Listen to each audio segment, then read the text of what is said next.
Hello दोस्तों, कैसे हैं आप लोग।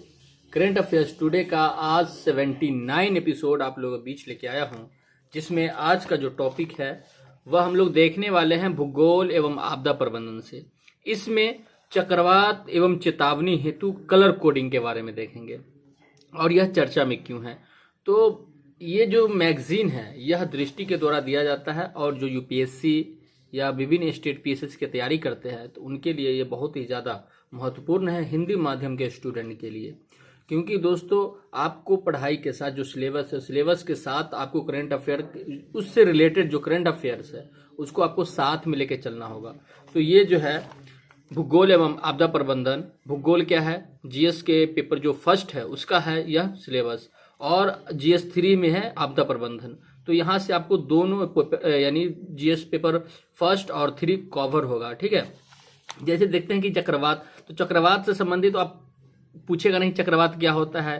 ठीक है, तो उससे संबंधित तो जो वर्तमान में घटना घटती है, ठीक है, आप उसके बारे में कैसे उससे निजात पाएंगे यानी उससे सुरक्षा कैसे पाएंगे, इसके बारे में आपको सोचना होगा। तो इसीलिए ये यूपीएससी में जोड़ा गया है। ठीक है, ये सब जो यूपीएससी में जो संभावित घटनाएं जो घटती है यानी वर्तमान में, ठीक है, उससे सुरक्षा कैसे, उसको कम कैसे किया जाए, जो आपदाएं हैं। ठीक है, तो आप एक सिविल सर्वेंट बनने जा रहे हैं तो उसके लिए आपको इन सब चीज़ों को जानकारी होना बहुत ही जरूरी होता है। तो इसके लिए कैसे होगा, तो आपको पढ़ना पड़ेगा। तो इसीलिए आपको विभिन्न स्रोत है क्या कहते हैं करंट अफेयर से, जिसमें एक स्रोत हम यूट्यूब के माध्यम से आप तक पहुंचाने की कोशिश कर रहे हैं। अगर वीडियो अच्छा लगा है तो आप जरूर चैनल को सब्सक्राइब कर लें, जिससे आपको डेली बेसिस पे यह आपको एक एक टॉपिक का वीडियो मिलता रहेगा और आप उससे अपने सिलेबस में इंक्लूड करते रहेंगे और अपने नॉलेज को बढ़ाते रहेंगे।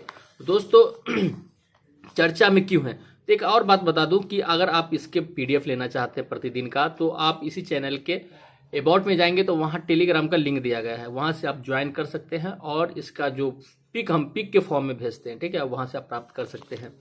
तो चर्चा में क्यों, ठीक है, तो क्या है कि 9 दिसंबर 2022 को बंगाल की खाड़ी में आया चक्रवात मेंडस ने चेन्नई से 30 किलोमीटर दूर ममल्लापुरम के तटीय क्षेत्र को प्रभावित किया। ठीक है, जिसके परिणाम स्वरूप तमिलनाडु के कुछ तटीय हिस्से में भारी वर्षा हुई। ठीक है, उसके बाद यह धीमी गति से चलने वाला चक्रवात है जो बहुत अधिक नमी को अवशोषित करता है, जिससे भारी मात्रा में वर्षा होती है एवं यह वायु की गति से शक्ति प्राप्त करता है। इसका नामकरण संयुक्त अरब अमीरात द्वारा किया गया। और ये जो मेंडस है, जो मेंडस इस चक्रवात को जो 9 दिसंबर 2022 को बंगाल की खाड़ी में आया था और जो कहाँ चेन्नई से 30 किलोमीटर दूरी के है ममल्लापुरम, वहां यह प्रभावित हुआ था। ठीक है, तो यह चर्चा में है।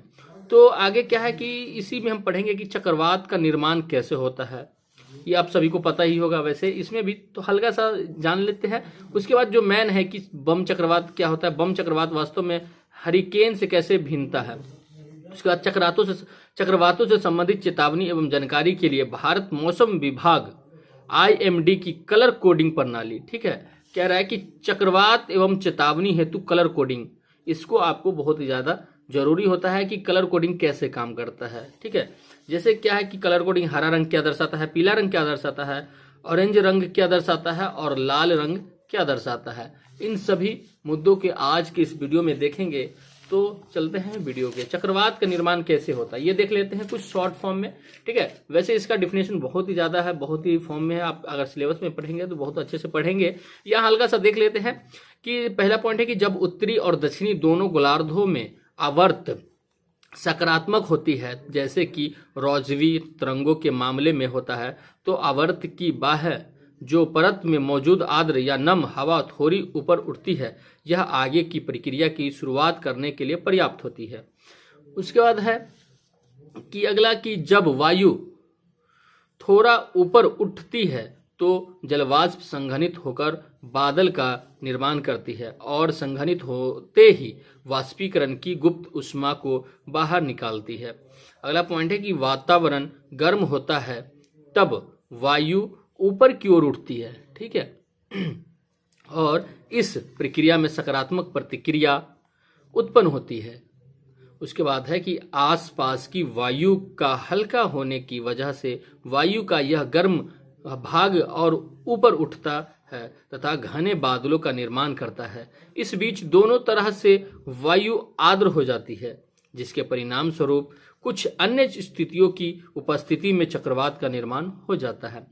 अगर अच्छे से डिटेल से जानना चाहते हैं तो आप इसके सिलेबस में देखेंगे बहुत ही अच्छे से डिटेल से। ये मैगजीन है, कितना डिटेल बताएगा, है ना। ये मैन बताएगा क्या कि कलर कोडिंग, तो इसी में पहले नंबर चक्रवात के बारे में बता रहा है, ठीक है। उसके बाद है इसके लिए समुद्र की सतह का तापमान कम से कम 27 डिग्री गर्म होना चाहिए। अब वातावरण में वायु अपरूपण यानी विंड शेयर बहुत अधिक नहीं होना चाहिए। इसी में सब पॉइंट है। एक कह रहा है कि उदाहरण के लिए यदि निचले स्तर पर पछुआ यानी पछुआ जो पवने हैं यानी पश्चिम की दिशा से जो चलने वाली हवाएं हैं का प्रभाव और ऊपरी स्तर पर पूर्वी पवनों यानी पूर्वी की तरफ से चलने वाले यानी नीचे जो पश्चिमी हवा चलेगी और ऊपर से पूर्वी हवा चलेगी, तो इस तरह से क्या होगा कि एक मतलब इस तरह से निर्माण होगा चक्र का, ठीक है। उसके बाद क्या है कि विंड्स का प्रयोग या पवनों के बीच तापमान का अंतर बहुत अधिक है तो चक्रवात का निर्माण नहीं होगा, किंतु यदि अंतर कम है तब भी चक्रवात बने रहेंगे।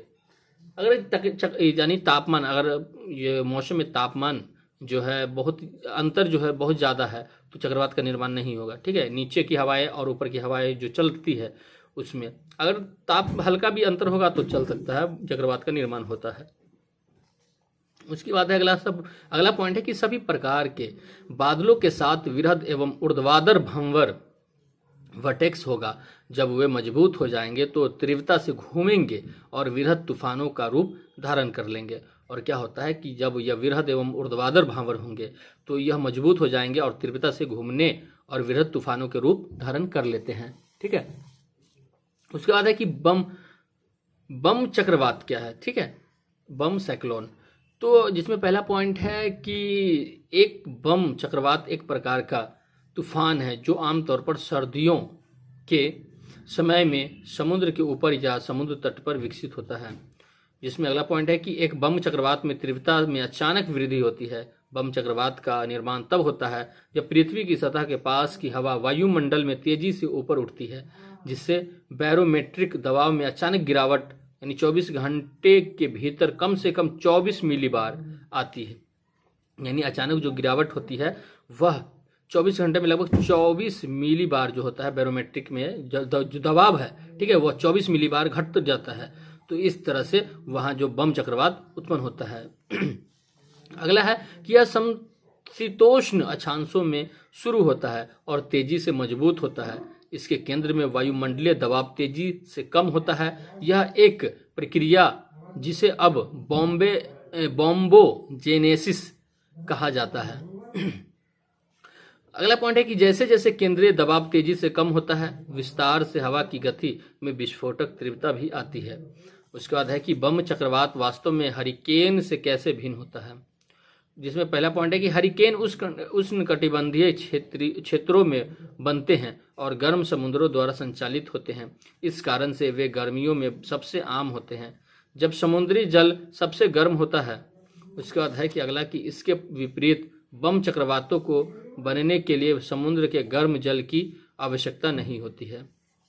उसके बाद है कि चक्रवातों से संबंधित चेतावनी एवं जानकारी के लिए भारत मौसम विभाग मतलब मौसम विज्ञान विभाग IMD, ठीक है, की कलर कोडिंग प्रणाली। अब ये कलर कोडिंग प्रणाली जो भारतीय मौसम विभाग के द्वारा है, जो विज्ञान विभाग भारत मौसम विज्ञान विभाग के द्वारा जो कलर कोडिंग अपनाया गया है वह किस प्रकार से काम करता है, ये मेन इम्पोर्टेंट है आज की इस वीडियो में, तो वीडियो को जरूर अच्छे से देखें। है कि भारत मौसम विभाग द्वारा रंग कोड का उपयोग स्थिति की तीव्रता एवं उससे जुड़ी चेतावनियों को दर्शाने के लिए किया जाता है। यह 4 रंग कोड के साथ दर्शाया जाता है, अर्थात हरा, पीला, नारंगी एवं लाल, ठीक है, हरा, पीला, नारंगी एवं लाल। तो ये चेतावनियां मुख्य रूप से चक्रवात जैसी प्राकृतिक आपदा से निपटने के लिए तैयारी कार्यक्रम का एक हिस्सा होता है। जैसे जैसे इन रंगों का मतलब रंग आएगा उसी प्रकार से चक्रवात के लिए उस तरह से सजग होना पड़ता है। इसे रंग कोड का मुख्य उद्देश्य खतरनाक मौसम की स्थिति के बारे में लोगों को सतर्क करना है, जो संपत्तियों और जीवन को नुकसान पहुंचाने की क्षमता रखते हैं। जिसमें हरा रंग है तो हरा रंग यह दर्शाता है कि सब कुछ सुचारू एवं अच्छी तरह से है, यानी बिना किसी प्रतिकूल मौसम की स्थिति है यानी सब ठीक है। ठीक है, जब मतलब वो जो चक्र यानी एक जो क्या कहते हैं कलर कोड प्रणाली है उस तरह के बनाया गया होगा, जिसमें अगर मौसम ठीक है तो हरा रंग जलता होगा, ठीक है, निकलता होगा उससे। उसके बाद है पीला रंग।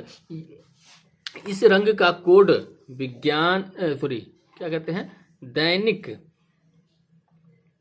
दैनिक गतिविधियों को प्रभावित करने की चेतावनी के साथ खराब मौसम से निपटने के लिए गार्ड को अपडेट रहने के लिए कहता है। और जब पीला रंग आ जाता है तो गार्ड जो होते हैं उनकी जो चेकअप करने वाले होते हैं उसको कहता है आप अपडेट रहें और हमेशा इसके बारे में जानकारी देते रहें कि क्या कौन कौन से रंग बदल रहा है।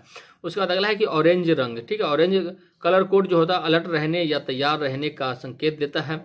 यह संचार व्यवस्था को अत्यधिक नुकसान की चेतावनी को संदर्भित करता है। और जो ऑरेंज रंग अगर आ जाता है उसमें, ठीक है, तो वो कहता है अलर्ट हो जाएं, तैयार रहने के लिए संकेत देता है। ठीक है, और यह संचार जो व्यवस्था को अत्यधिक नुकसान को चेतावनी को संदर्भित करता है, जिसके अंतर्गत बिजली कटौती, सड़क एवं रेलवे से संबंधित अवरोधों को हो सकते हैं।